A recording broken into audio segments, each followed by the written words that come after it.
Les locaux en pleine ville, aujourd'hui avec les problèmes de parking, avec tout ce qu'il peut y avoir dans Bastia, ne sont plus adaptés à une chambre d'agriculture et de sa lisibilité, de sa visibilité. La plupart des gens ne savent même pas qu'elle est là.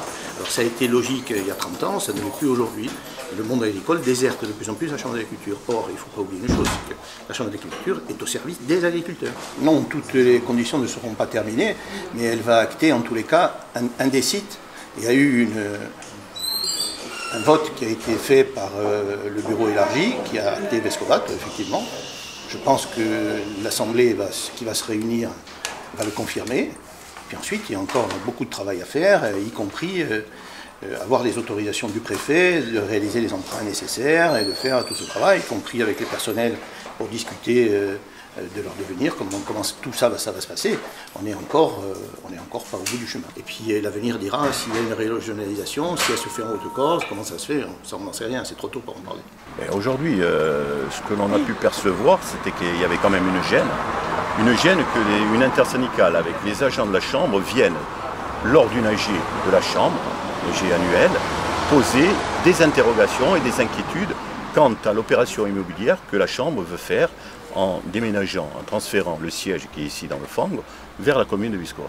Donc aujourd'hui, ça aura au moins servi de démontrer au monde agricole qui était représenté que les agents avaient un certain nombre d'inquiétudes et qu'il y a beaucoup de questionnements qui sont encore en suspens. D'ailleurs, le président et le préfet ont répondu que rien n'était ficelé, que rien n'était fini.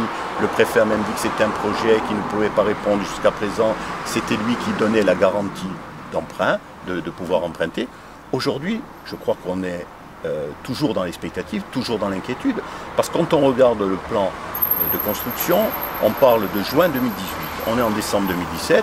Lorsqu'on sait que c'est pas en 6 mois qu'on va finaliser tout ça, on a bien fait de venir aujourd'hui avec les personnels pour dire que quand on fait une opération de ce type-là, à des millions d'euros, on a besoin d'un certain nombre de garanties, y compris pour le monde agricole, si on veut se rapprocher du territoire rural au détriment du territoire urbain, c'est une option que l'on peut entendre.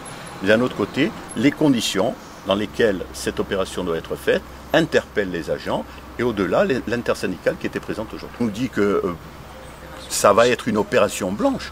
Puis on s'aperçoit que lorsqu'on posera des questions, puisqu'on a un rendez-vous début janvier, on posera nous véritablement les bonnes questions sur l'amortissement, sur la véritable valeur du bâtiment de Bastia, de l'opportunité d'une vente, d'une location. Mais par contre, ce que l'on sait, c'est qu'il y a une annuité d'emprunt de 208 000 €, ça nous a été répété, sur 30 ans. Ça interpelle tout le monde. Et que dans un plan de financement, lorsque l'on voit que les économies, une des économies et la seule qui apparaissent, c'est un départ à la retraite, on ne peut être qu'inquiet concernant le devenir. Si la variable d'ajustement, ce sont les emplois, nous serons là pour dire que ça ne sera pas la variable d'ajustement et que s'il y a des économies à faire, il faudra les faire autre part. Après, on est présent, on est prêt à discuter de toutes les opportunités, mais avec tous les éléments, et pour que si demain il y a un transfert, il se fasse dans les meilleures conditions possibles.